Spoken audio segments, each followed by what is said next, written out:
नमस्कार विद्यार्थियों। राजकीय स्नातकोत्तर महाविद्यालय देवली के YouTube चैनल पर आपका पुनः स्वागत है। हमारे आज के पठन पाठन का विषय है रीतिकाल के प्रसिद्ध कवि देव द्वारा रचित जीवन सार सुधा नामक काव्यांश का भाग 6। इस भाग 6 के अंतर्गत जिस पद्यांश को चुना गया है वह आपको स्क्रीन पर दिखाई दे रहा होगा। आइए सर्वप्रथम इसका सैस्वर वाचन करते हैं। यह पद्यांश सवैया छंद में रचित है और किसी का कंठ यदि मधुर है तो वह इसका अत्यधिक कर्णप्रिय सैस्वर वाचन कर सकता है। मैं आपके लिए इस पद्यांश का सैस्वर वाचन कर देता हूँ। सांसु नहीं सुसमीर गयो अरु आंसू नहीं सब नीर गयो ढरी। सांसु नहीं सुसमीर गयो अरु आंसू नहीं सब नीर गयो ढरी। तेज गयो गुण लय अपनो अरु भूमि गई तनु की तनुता करी। तेज गयो गुण लय अपनो अरु भूमि गई तनु की तनुता करी। देव जिये मिलिबेई की आसके।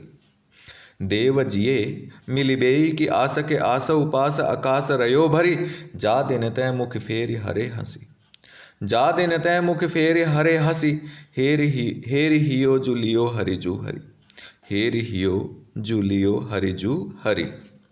ये इसका सस्वर वाचन था। आइए इसके कुछ कठिन शब्द एवं उनके अर्थ जान लेते हैं। सांसुन का अर्थ है श्वास, श्वास प्रश्वास। हम सांस लेते हैं, निकालते हैं, तो श्वास। सांसुन का मतलब श्वास से है। समीर का अर्थ यहाँ वायु तत्व से लिया गया है। कहते हैं कि शरीर पंच महाभूतों से निर्मित है, 5 तत्वों से निर्मित है, जिसमें आकाश है, पृथ्वी है, जल है, अग्नि है और वायु है। तो समीर यहाँ वायु तत्व के लिए आया है, नीर यहाँ जल तत्व के लिए प्रयुक्त हुआ है, तेज यहाँ अग्नि तत्व के लिए प्रयुक्त हुआ है। हरे हंसी का मतलब है, अर्थ है हंसकर हरण कर लिया, हंसकर चुरा लिया, हर लिया, हरण कर लिया। हेरी का अर्थ है ढूंढ रही हूँ, और लिया हरिजू हरि वाक्यांश का अर्थ होगा श्री कृष्ण ने हर लिया है। हरिजू का अर्थ है श्री कृष्ण, हरि का अर्थ है हर लिया। लिया हरि दोनों सम्मिलित करके इसका अर्थ हो जाएगा श्री कृष्ण ने हर लिया है। क्योंकि हरे, हेरी, हरि, जू, हरि ये बार बार आए हैं तो इनका स्पष्ट होना, अर्थ स्पष्ट होना अत्यावश्यक है। प्रसंग का अध्ययन करते हैं। कवि हैं इस काव्यांश के देव। ग्रंथ अथवा काव्यांश का शीर्षक है जीवन सार सुधा, और संदर्भ में हम लिख सकते हैं कि कवि ने श्री कृष्ण के विरह से पीड़ित विदग्धा गोपी की शारीरिक दशा एवं प्रियतम से मिलने की क्षीण आशा का सुंदर वर्णन किया है। कोई गोपी है, नायिका है, जो विरह से पीड़ित है और वह बार बार अपने प्रियतम की हंसी को याद करती है। जिस हंसी, जिस मुस्कान को देखकर उसका हृदय उसके पास से चला गया, वह विरह से पीड़ित हो गई।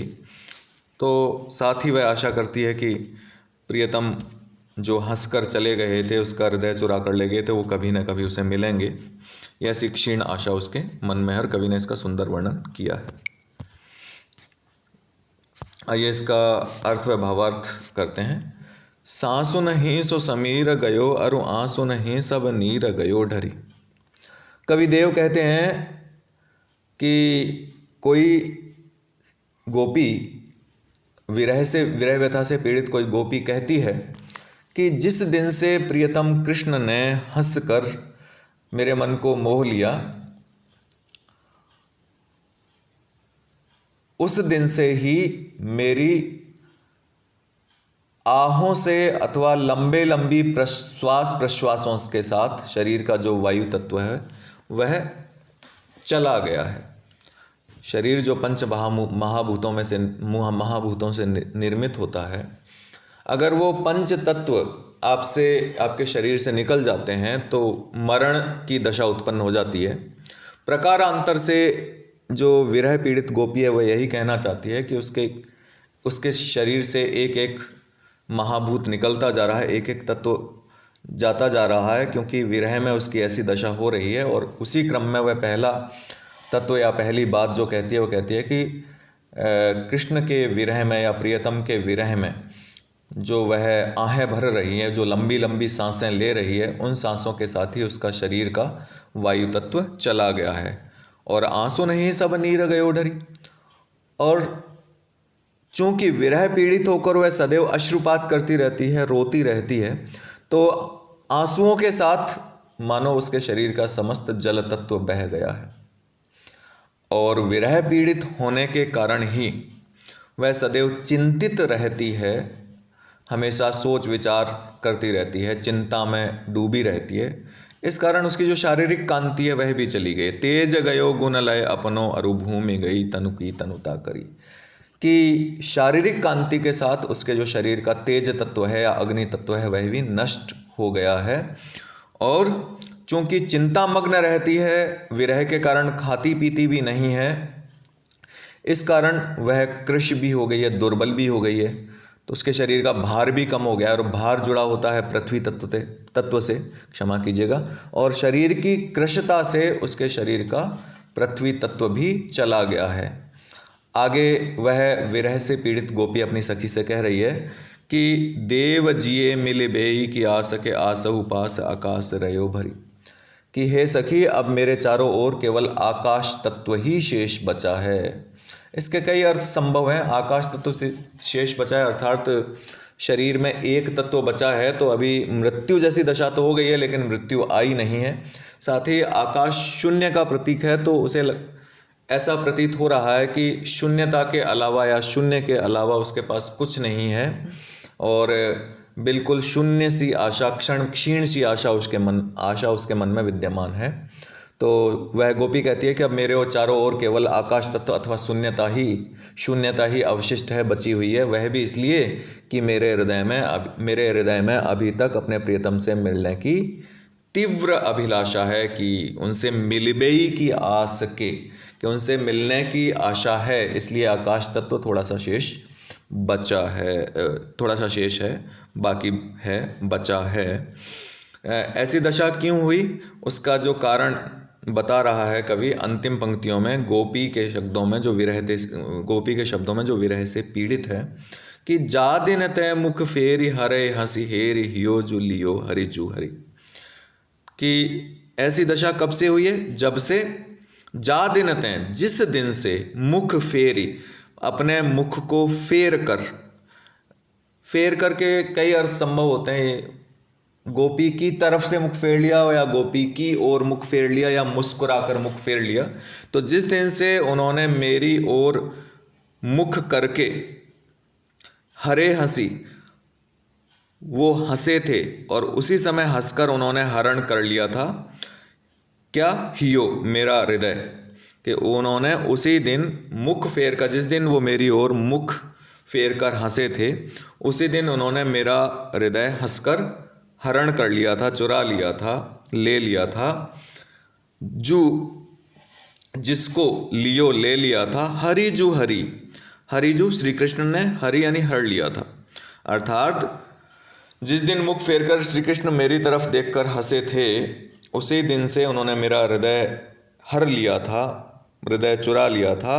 और मैं तब से ही उस हृदय को और श्री कृष्ण को ढूंढ रही हूँ, उन श्री कृष्ण को जिन्होंने मेरा हृदय हर लिया था, उस हृदय को जो हृदय मेरा श्री कृष्ण ने हर लिया है। तो जा दिन तय मुख फेरी हरे हंसी हेरी हियो जू हरी, हेरी हियो जू लियो हरि जू हरि। कि जिस दिन से श्री कृष्ण ने मेरी ओर मुंह फेर कर ताका है और मंद मंद हंसकर मेरे मन को हर लिया है, उसी दिन से मेरी यह दशा है। यह इसका अर्थ व भावार्थ हो गया। आइए अब इसके विशेष तथ्यों पर गौर कर लेते हैं। इसके भाव पक्ष में के संबंध में लिख सकते हैं कि कवि द्वारा विरहिणी नायिका की अभिलाषा नामक वियोग दशा का मार्मिक चित्रण किया गया है कवि द्वारा, क्योंकि उसे मिलने की तीव्र इच्छा है कि उसे प्रियतम मिल जाए, तो अभिलाषा नामक वियोग दशा कह सकते हैं। यमक अलंकार आया है, पुनरुक्ति प्रकाश है और साथ अनुप्रास अलंकार तो इसमें विद्यमान है ही है, और छंद है सवैया। तो अलंकार आपको स्मरण रखने हैं कि यमक है, पुनरुक्ति प्रकाश है एवं अनुप्रास है, और छंद का नाम है सवैया।